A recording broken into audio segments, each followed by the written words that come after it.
Good morning बच्चों। आज हम पढ़ रहे हैं प्रथम अध्याय ईंटे, मनके तथा अस्थियां, जो हमारी महान सभ्यता हड़प्पा सभ्यता पर आधारित है। इसकी भाग संख्या 2 में आज मैं 2 महत्वपूर्ण विषयों के बारे में आपके समक्ष चर्चा करूंगा और वो विषय रहेंगे। पहला है हमारे पास सामाजिक जीवन और दूसरा रहेगा धार्मिक जीवन, मतलब हड़प्पा सभ्यता के लोगों का सामाजिक और धार्मिक जीवन। तो आइए इन 2 महत्वपूर्ण विषयों के बारे में पूरी तरह से चर्चा करते हैं। पहला, सामाजिक जीवन।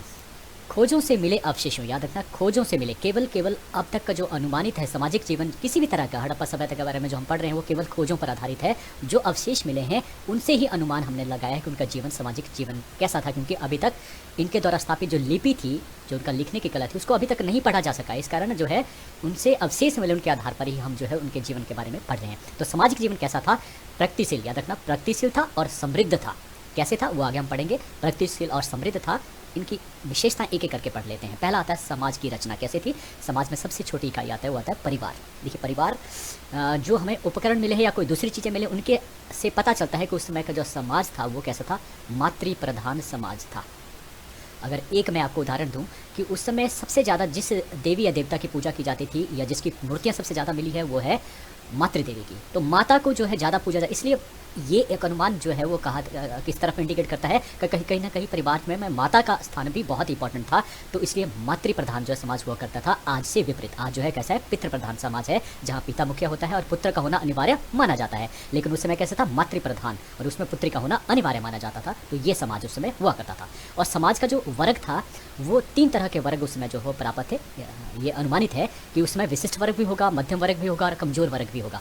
विशिष्ट वर्ग में क्या होंगे?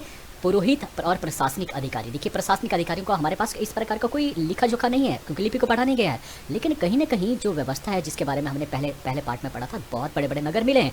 तो वो नगर कहीं ना कहीं प्रशासनिक ढांचा था जो चलता था। अगर बहुत सारी चीज़ें हैं, नगर कैसे स्थापित थे, बड़े तरीके से स्थापित थे। तो कहीं ना कहीं एक प्रक्रिया थी, एक प्रथा थी और एक कहीं ना कहीं एक व्यवस्था थी, उसको चलाने के लिए लोग थे।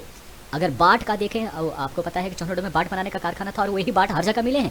तो कहीं कहीं की व्यवस्था थी, उस समय स्थापित थी। तो इसलिए जो है पुरोहित की बात इसलिए कही जाए क्योंकि उसके बाद उस समय की जो समकालीन जो व्यवस्था थी या सभ्यता थी वो आती है मेसोपोटामिया की सभ्यता, सुमेर सभ्यता। तो उस सभ्यता में पुरोहितों का बहुत बोलबाला था, वहाँ मंदिर था। लेकिन भारतवर्ष में मूर्तियाँ मिली हैं और उसको जो है वो जब धार्मिक जीवन के बारे में पढ़ेंगे तो आप क्लियर होगा कि पुरोहितों का कहीं ना कहीं स्थान तो रहा होगा।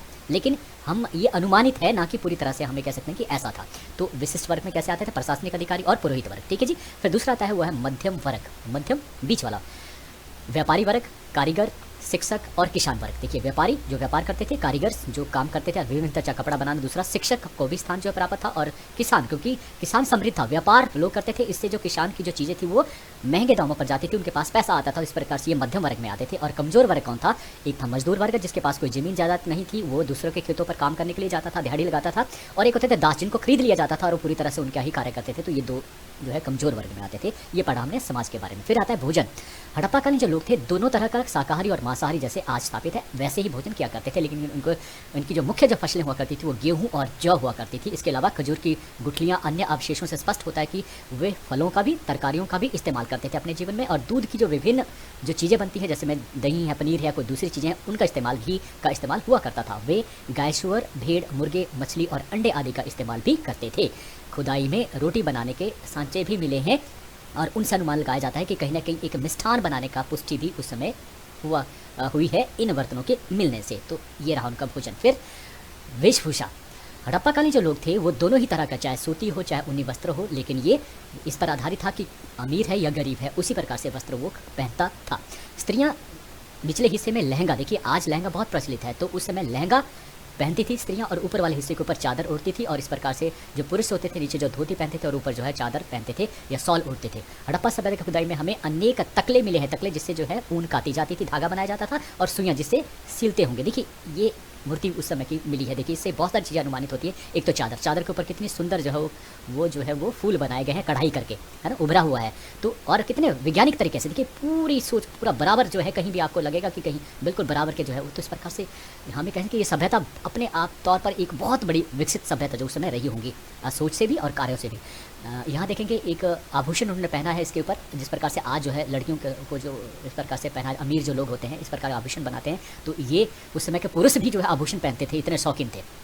यहाँ देखेंगे ताबीज़ पहना है जो आज भी व्यवस्था स्थापित धार्मिक तौर पर, जिसे आगे हम पढ़ेंगे। तो इनको देख कर ही ये सारा जो है अनुमानित जो है आप तक पहुँचाते हैं हम। आभूषण, स्त्री पुरुष दोनों को ही आभूषण पहनने का शौक है। जैसे मैंने पीछे बताया, हार, अंगूठियाँ, कड़े, कुंडल और बालियाँ ये स्त्रियों के आभूषण हुआ करते थे। स्त्रियों का आभूषण में कई लड़ों वाला करधनी, कई लड़ों वाला करधनी जिसमें बहुत सारी लड़ियाँ, जिसको आज रानी हार कहा जाता है, ये व्यवस्था उसी समय से स्थापित है। ठीक है, इसके अलावा ये कहता है कि कान के लटकनों और नाक के जो आभूषण थे उनका अभाव था, बहुत कम संख्या में मिले हैं ये आभूषण जो है। किस तरह के होते थे? सोने, चांदी, हाथी दांत और रतन। ये तो अमीर लोग पहनते थे, किसके? सोने, चांदी, हाथी दांत और रतन के। लेकिन जो निर्धन और जो साधारण लोग थे वो किसके? अस्थियों से बने हुए घोंघों, सीपों, तांबे, कांसे और पक्की मिट्टी के आभूषण भी जो बनाए जाते थे। जो बहुत ही गरीब होगा वो कैसे पक्की मिट्टी के आभूषण जो बना लेगा। तो इस प्रकार से ये आभूषण। फिर आता स्त्रियों की दशा। देखिए, सबसे पहले ही स्त्रियों की स्थिति जो है, इसलिए क्योंकि समाज कैसा था? मातृ प्रधान, जहाँ माता इंपॉर्टेंट थी, उसके आदेशों को मानते थे लोग समाज में, तो कितने समूचे तौर पर जो स्थिति थी स्त्रियों की वो बहुत ही अच्छी रही होगी। उन्हें हर तरह के अधिकार रहे होंगे, बजाय पुरुषों से ज़्यादा ही अधिकार उनको जो है प्राप्त थे। तो इस प्रकार से स्त्रियों की स्थिति बहुत ही अच्छी थी। उनको धार्मिक उत्सवों के ऊपर बहुत पूजा जाता था। फिर आता है मनोरंजन के साधन। हड़प्पा जो निवासी थे आजकल की ही तरह, लेकिन आजकल जो है इलेक्ट्रॉनिक्स मीडिया बहुत ज़्यादा हो गया, हमारे पास साधन कुछ अलग तरह के, लेकिन उनके जो साधन हुआ करते थे, शिकार खेलना, मछली पकड़ना, पशु पक्षियों को लड़ाना, चौपाल और पाशा फेंकना। देखिए, पशु पक्षियों को लड़ाना आज भी इस प्रकार से आनंद लोग उठाते हैं। अगर पहाड़ों में भारतवर्ष हिमाचल की बात करें, हिमाचल की संस्कृति में पहाड़ी लोगों के बारे में जाएँ तो वहाँ पशुओं को आज भी लड़ाया जाता है। विशेष जो है वो एक त्यौहार जो है मनाए जाते हैं जिसमें पशुओं को लड़ाया जाता है। ढोल मंजीरे बजाना ये भी है, नृत्य करना, गीत करना, ये तो हमारी शैली है। तो इस प्रकार से ये मनोरंजन जो है उस समय लोग इस तरह से करते थे अपना। फिर आता है मृतकों का संस्कार। ऐसे अलग अलग तरह से क्वेश्चन आपको 3-3 नंबर के, 2-2 नंबर के पूछे जा सकते हैं। तो इसमें मृतकों का संस्कार सबसे ज़्यादा पूछा हुआ क्वेश्चन है। देखिए, 3 तरह से वो अपने शवों का विसर्जन करते थे, या 3 प्रथाएं जो प्रचलित थी उस समय। पहली प्रथा क्या थी कि शव को पूरी तरह से जला दिया जाता था, जैसे कि आज है। ठीक है, फिर जो राख बच जाती थी, अवशेष बच जाते थे, उनको जो है एक बर्तन में डाल दिया जाता था और उसे दफना दिया जाता था। क्लियर हो गया पहला। दूसरी विधि के अनुसार जो पूरा शव होता था उसे ज़मीन में दफना दिया जाता था और उसके साथ जो है उसके प्रिय चीज़ों को, या जो ज़रूरी चीज़ है, बर्तन है, अनाज है, उसको दफना दिया जाता था। ये माना जाता है उसके बाद भी जीवन है, उसके लिए उसकी चीज़ों की आवश्यकता पड़ेगी। तो दूसरा होगी उसकी विधि। फिर तीसरी विधि क्या है कि शव को कुछ समय के लिए जो है वो खुले स्थान पर, दूर खुले स्थान पर छोड़ दिया जाता था और चील कौवे के खाने के पश्चात जो अस्थि पंजर जो है बच जाता था उसे दफना दिया जाता था। बहुत आसान, बहुत ईजी, 3 तरह का जो है वो संस्कार किए जाते थे। ओके, अब बढ़ते हैं अगले जो प्रश्न है वो है, या अगला जो हमारा जो विषय है वो है धार्मिक जीवन के बारे में। हड़प्पा सभ्यता के लोगों का धार्मिक जीवन था वो सामाजिक जीवन की ही तरह जो काफ़ी उन्नत था। इसका अनुमान हम इस बात से लगा सकते हैं कि आजकल के जो धार्मिक विश्वास हैं वो उस समय चले आ रहे विश्वासों के ही तरह हैं। तो देखते हैं ये कौन कौन से धार्मिक विश्वास हैं या विशेषताएं क्या रही हैं। पहला आता है वो है बहुदेववादी। देखिए, आज भी जो समाज है वो कैसा है? बहुदेववादी। हिंदुओं में बहुत सारे देवताओं को जो है पूजा जाता है, तो उस समय भी बहुत सारे देवताओं को पूजा जाता। फर्क क्या था कि इनके जो देवता थे वो अधिकतर कैसे थे? प्रकृति पर आधारित देवता थे। वायु पूजना, उनकी सांस लेना बड़ा इंपॉर्टेंट, पानी को पूजना, पानी उनके लिए बड़ा इंपॉर्टेंट, सूर्य को पूजना, उनकी गर्मी बहुत इंपॉर्टेंट। तो इस प्रकार प्रकृति पर आधारित वृक्षों को पूजना या फसलों को पूजना आज भी ऐसा किया जाता। तो वो चीज़ें जिनसे उनको जो है ज़रूरत होती थी उन चीज़ों को ज़्यादा जो है पूजा जाता था। प्रकृति पर आधारित देवताओं को ज़्यादा पूजा जाता था। कहते हैं बहुत सारे जो विद्वान हैं वो कोशिश करते हैं कि जो सुमेर की जो सभ्यता है और जो सिंधु घाटी की सभ्यता वो कहीं ना कहीं बराबर करने की कोशिश करते हैं, लेकिन ये अंततः मानते हैं। देखिए, सुमेर की जो सभ्यता, मेसोपोटामिया की जो सभ्यता थी, वहाँ पर बहुत सारे मंदिर जो खुदाई में मिले हैं। ठीक है, जिससे हम पता लगता है कि कहीं ना कहीं जो पुरोहितों का उस सभ्यता में बहुत बड़ा वर्चस्व था, उनको स्थान था बड़ा। हम ये कहें कि एक तरह से राजा के बाद जो स्थान आता था वो पुरोहितों का आता था। लेकिन यहाँ पर सिंधु घाटी की सभ्यता में अभी तक कोई मंदिर जो है नहीं मिला है। तो इस प्रकार से हम नहीं कह सकते कि यहाँ पर भी पुरोहितों का बहुत ज़्यादा वो बोलबाला था। तो इस प्रकार से हम बराबर का दर्जा उस सभ्यता के साथ नहीं बिठा सकते धार्मिक स्थिति के बारे में। ये सिर्फ ये कह सकते हैं कि जिस प्रकार से सुमेर में बहुत सारे देवी देवताओं को पूजा जाता है, ठीक उसी प्रकार से भारतवर्ष में भी जो है यहाँ की जो सभ्यता थी, सिंधु घाटी की सभ्यता, उसमें बहुत सारे देवताओं को पूजा जाता। तो उस मामले में हम बराबर बैठते हैं। तो ये बहुदेववादी पहला हो गया, बहुदेववादी। फिर आते मातृदेवी की पूजा। देखिए, जिस देव देवता की में सबसे ज़्यादा जो पूजा की जाती थी उसमें बड़ी संख्या में खुदाई में जो मिले हैं वो देवियों की मूर्तियाँ जो मिली हैं। तो इससे पता लगता है कि इस सभ्यता में सबसे ज़्यादा मातृदेवी की पूजा की जाती थी। इसे ही प्रकृति देवी भी कहा जाता था। अतः कहा जा सकता है कि लोग जो है मातृदेवी की पूजा किया करते थे। और एक चित्र में देखिए, एक चित्र मिला जिसमें क्या था कि स्त्री के पेट से एक पौधा निकलता हुआ एक मोहर में बना है चित्र, जिसके ऊपर जो है वो क्या है, उनकी नाभि से क्या निकला हुआ पौधा निकल रहा है, जिससे पता लगता है कि कहीं ना कहीं ये जो है वो कौन है? पृथ्वी की देवी है, जहाँ से जो पृथ्वी हमें क्या देता है?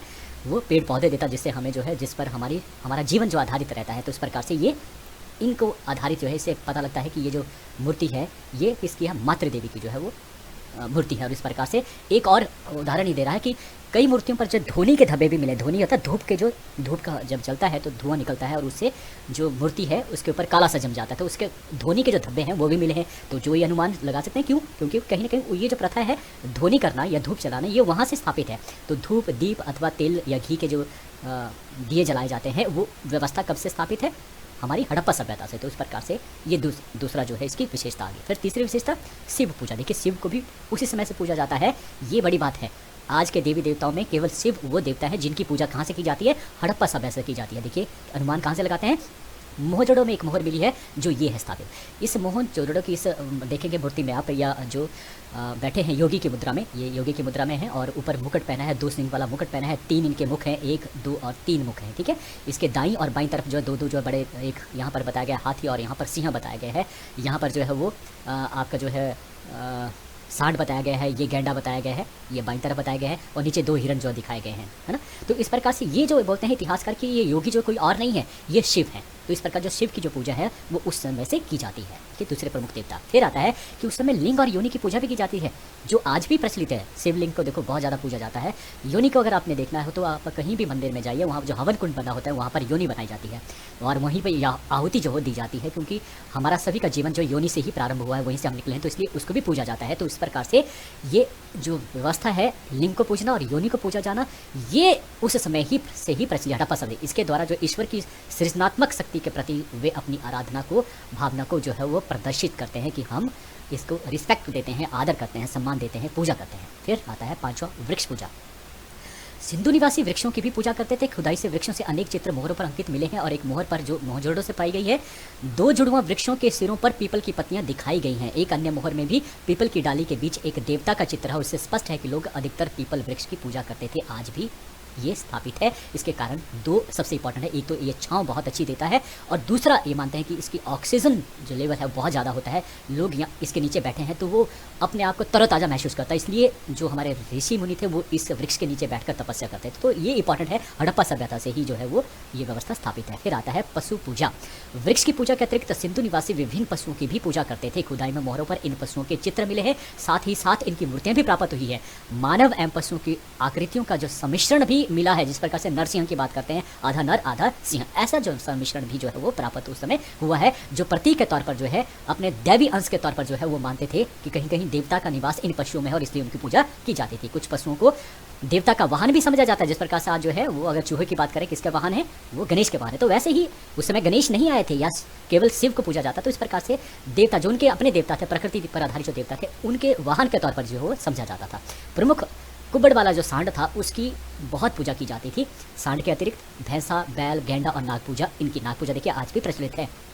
लेकिन ये मानते हैं कि इनकी जो पूजा हुआ करती थी पशुओं की, 2 तरह से, 2 के कारण, एक तो लाभ के कारण क्योंकि हमारे लिए बहुत लाभदायक थे पशु इसलिए उनको पूजा जाता था, अथवा या डर के कारण। देखिए डर के कारण भी बहुत सारे देवताओं को पूजा जाता है। इसमें नाग की बात करें, नाग से बहुत डरते थे कि उसके डसने के कारण लोगों की जो है वो मृत्यु हो जाती थी, इसलिए उनकी पूजा की जाती थी। आज भी नाग पंचमी के तौर पर जो है उनको पूजा जाता था, इसके कारण, डर के कारण।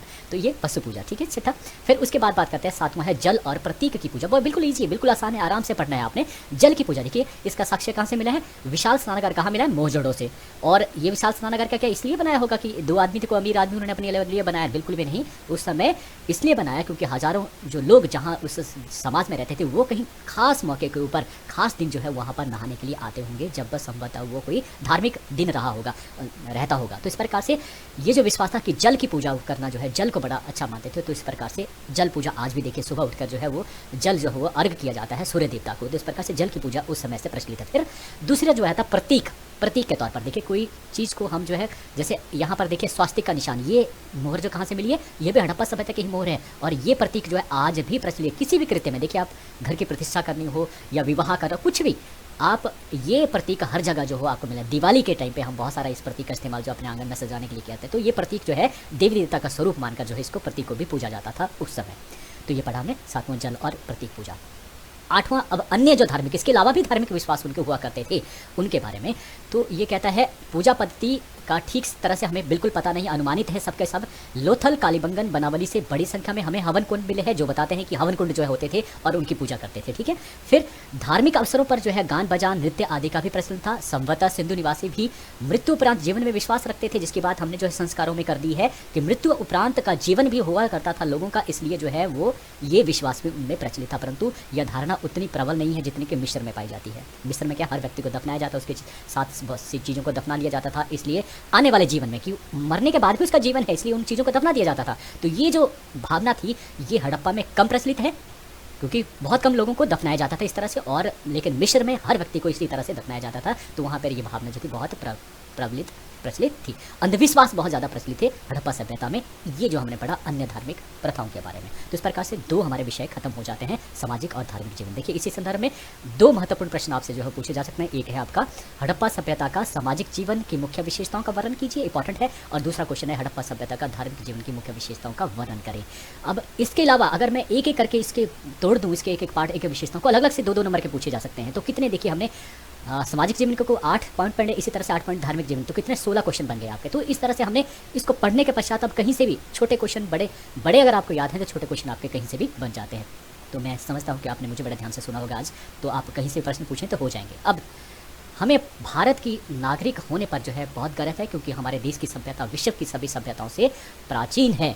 सिंधु घाटी सभ्यता काल में ही वैज्ञानिक दृष्टि, याद रखना वैज्ञानिक दृष्टि तथा वैज्ञानिक उपकरणों के प्रयोग का परिचय मिलता है, जो अपने और कहीं देखने को नहीं मिलता। किसी और सभ्यता, मेसोपोटामिया सभ्यता में वो चीज़ देखने को नहीं मिलती जो यहाँ पर देखने मिलती है। देखिए उनके द्वारा बसाए गए जो शहर थे वो आज भी हमारे हिमाचल में उसका कहीं भी जो है स्थान नहीं मिलता है, किसी भी शहर में।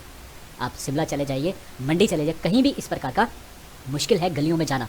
इन लोगों के चौराहे बने होते थे, चौराहे पर जो सड़कें काटी, संपूर्ण हर एक गली में जाने का स्थान था। दरवाजे कहाँ होंगे, खिड़कियाँ। तो आजकल का जो चंडीगढ़ है वो उस समय का जो है इनके नगर हुआ करते। तो सोचिए आज से 5,500 वर्ष पहले इस तरह का निर्माण, ये अपने आप में अचंभित करने वाला और हमें सम्मान देने वाला कि हम उस सभ्यता से ही उत्पन्न हुए हैं।